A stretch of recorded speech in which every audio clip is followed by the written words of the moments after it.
Welcome to Loleventvods. These are the best highlights of today's LEC 2025 matchup. Obviously, with the core for ego battles.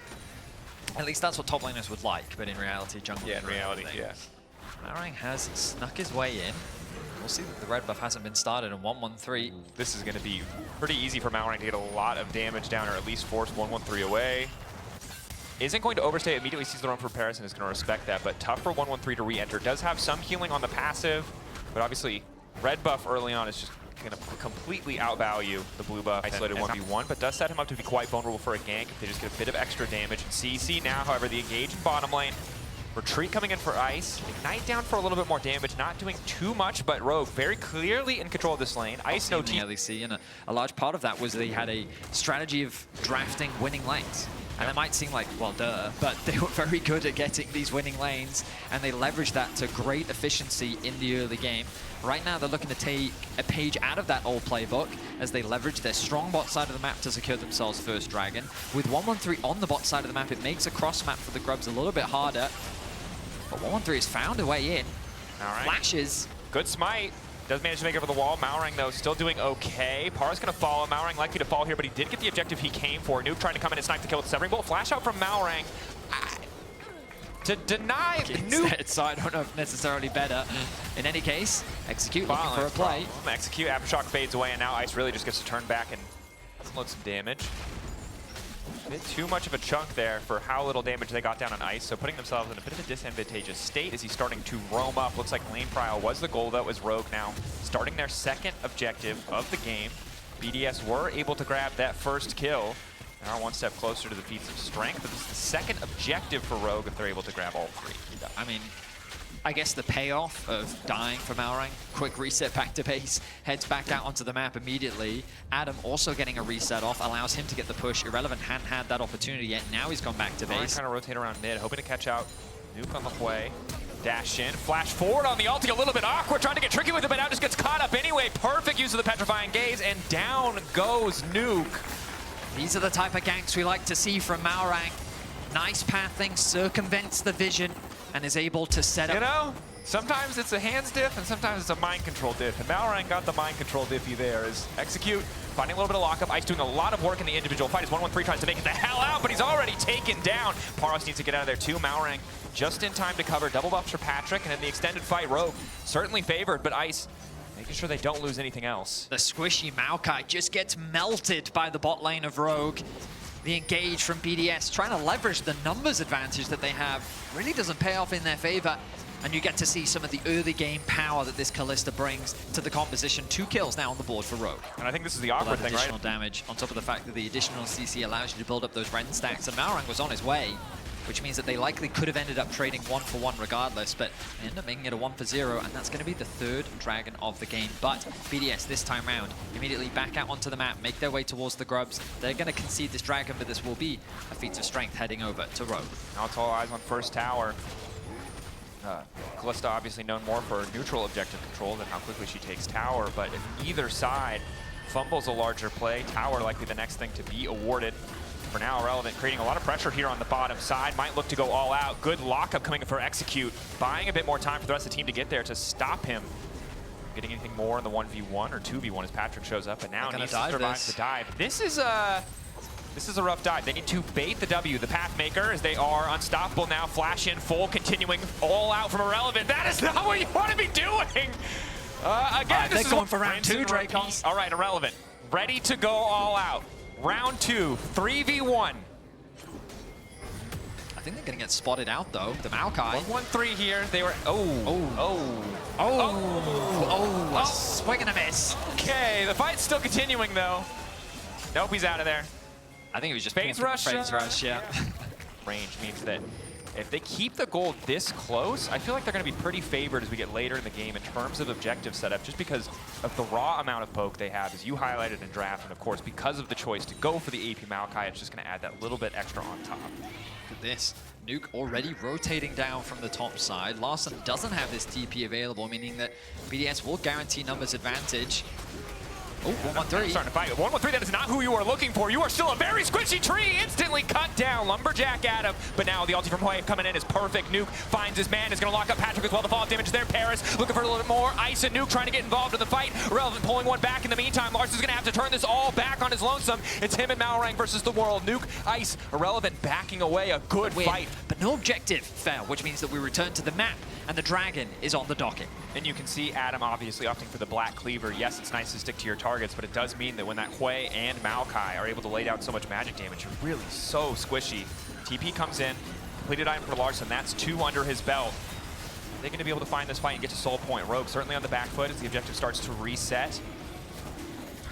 The poke coming in from Nuke, but Rogue can just look for the engage here. Malrang ulti about to come out. 4K, are they willing to go for the 50-50? Adam just continuing to poke off to the side. Nice solar flare locking up Nuke. Instant follow-up coming from Larson. A clean combo to keep things going. Malrang looking for a little bit more, but again, it's Nuke still standing, blinking health bar, but it's not going to stop from keeping the fight going. Irrelevant has barely been touched. Ready to get back into the fight. One member lost on the side of Rogue. No one else has gone down. Engage looked really promising for Rogue, but they couldn't quite convert it into a kill. 5 members of BDS. The health bars are low.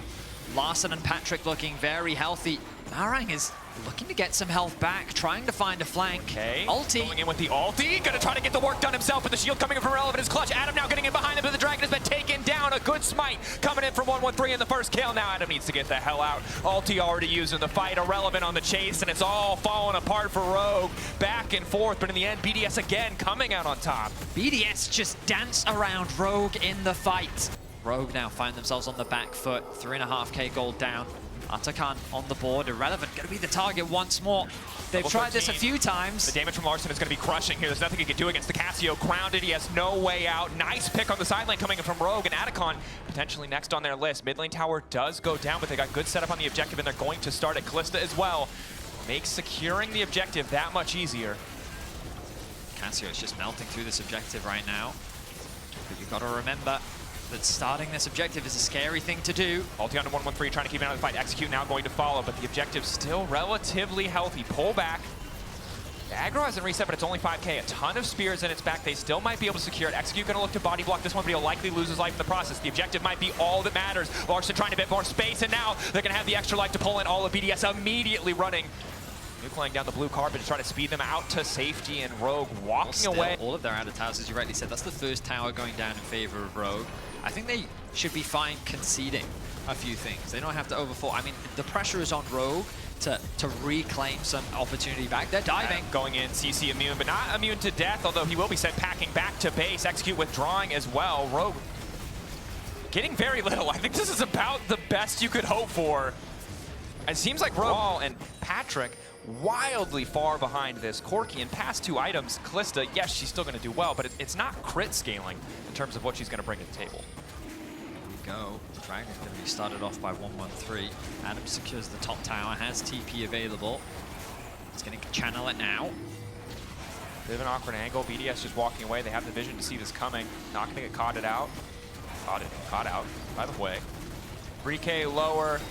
Going to be the 50-50 on the smite. In the end, the Corki going to be the one who grabs it. Adam going into the midst of the team, but it's just a meat grinder. He instantly gets deleted. Now Larson flashes forward, but this time they're ready for it. Quick reactions to instantly turn that one around. Malrang running as well. This is a complete disaster. Rogue desperate to make a play for the 2nd time in a row, but this time there's no additional life. There's no extra buff, and now Patrick's in trouble. BDS just play the front to back beautifully. Patient, well executed. And Rogue just get dismantled. Another kill goes over to Nuke. Whose frontline dies first? I think it's just Rogue's. Like, Adam seems to melt in every exchange. He's going to be forced to ulti here. No, holding on as long as he can. Really desperate not to ult. Will finally ult, and now it's going to start to run back again. A bit chaotic there. Malrang it's going to make your backline that much safer in the upcoming fights. Without that threat of an all-out flashing on top of your Hui, you're not really that concerned. TP's now going to come through. BDS looking to maintain pressure around the Baron as they start off the objective. And again, double AP items for the Maokai, so it's not doing a ton of damage to Malrang, but it's at least taking away that passive, making him that much squishier if he does try to join in the fight. It may come down to something like a 50-50 steal, but tough for Malrang to do that unexpectedly. Now, you know, taking the Drake, and Rogue just kind of wandered up top and got Otacon. Yep. I think everyone's painfully aware of the sneaky objectives being on the table, although Ice going to start this one knowing that he has the time and that Rogue really aren't in a position to contest. And Rogue, well, they do have a fast Baron. I'm Don't wanna surprised risk they even anything. came here. Q is forced to back. You have a numbers advantage. Now is the time to go. And going they are. Malrang, level 13, smite available. Will it be the fight or the Baron? Ice playing this one slow with 113. Passive healing, keeping 113 relatively topped up. Malrang is the person you have to be cautious of. Looking for a steal. Max looking to try and give some vision. A split call here. No one stopping Malrang from getting in the pit. 5K. Ice is now very low as well, BDS taking a lot of damage from the debating. Baron. Waiting for more members of Rogue to walk away before they try to burst this down, but they know Malrang can see. This is very awkward. But good discipline that they haven't burned anything else. They're waiting for Execute to go down. Malrang now getting into the pit. Might just trying to keep hitting the Baron. I'm not sure what the plan is here because Rogue are now slowly being pushed back. Execute down. Nuke, godlike Malrang still in the pit. The rest of Rogue just trying to poke over the wall to stop their jungler from going down to hope to steal something back. But Paris coming in. Looking to get the job done. It's a bit of a split call from Rogue, but it doesn't matter. They get the Baron. They'll get the fight as well. Irrelevant there to take down Adam. Bit more damage onto Larson, but Archangel's keeping him healthy. It's all falling apart for Rogue here. It's Rogue that actually pulled the trigger. BDS's patience pays off as Patrick now running for his life. Irrelevant is looking to run him down. A lot of spears. Slow goes in, severing bolt, nice backstep. Patrick, good movement. Threat, and it's been very difficult for Adam to really threaten that backline. And it's so hard when you fall behind in a game like this too, because you lose that vision control. Larson forced to flash and retreat, Execute off to the side.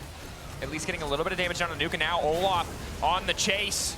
Bit of revenge coming in for Adam as Nuke tries to hold the line as best he can. Irrelevant might just be able to save him though, trying to take Adam out of the exchange, but down goes his mid laner. Now it's Irrelevant versus Adam, but Adam in trouble. The rest of BDS trying to collapse. All of Rogue running away from their own base, trying to get out with just the pick, but they've already lost both their carries. The best thing for BDS to do now is stop the bases. Paris and 113 can just keep throwing saplings into the brushes, interrupting these bases, and you can allow Ice to just break open the base.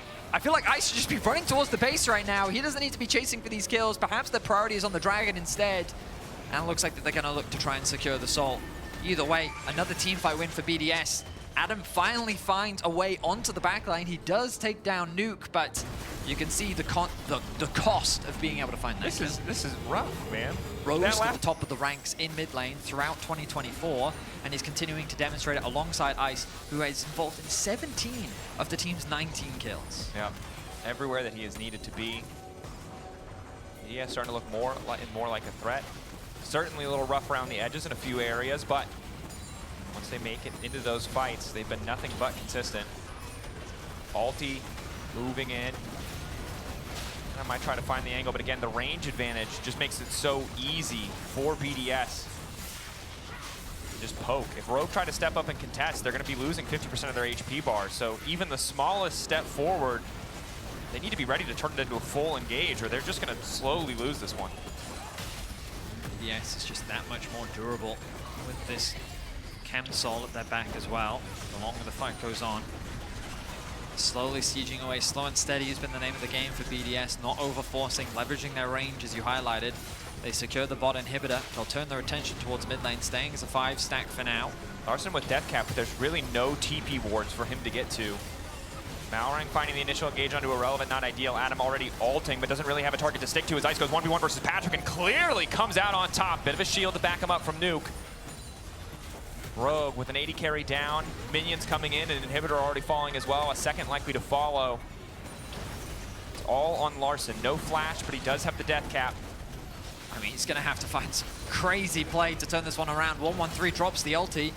Awkward, not maybe hitting those priority targets as Irrelevant gets a bit more space. Larson now in trouble though, good engage coming in from Paris. 113 now following up. AP Maokai might have enough damage as Larson desperately tries to hold on, but the Ignite stopping the healing, making sure the Rel can get the job done, and that is it. Rogue, some good looks in the early game, but ultimately BDS just better in the fights, more consistent, playing better together as a team. They will go 2-1 in week 1 of the LEC Winter Split. An easy ace to round things out. BDS, a solid performance, 24 kills to 8.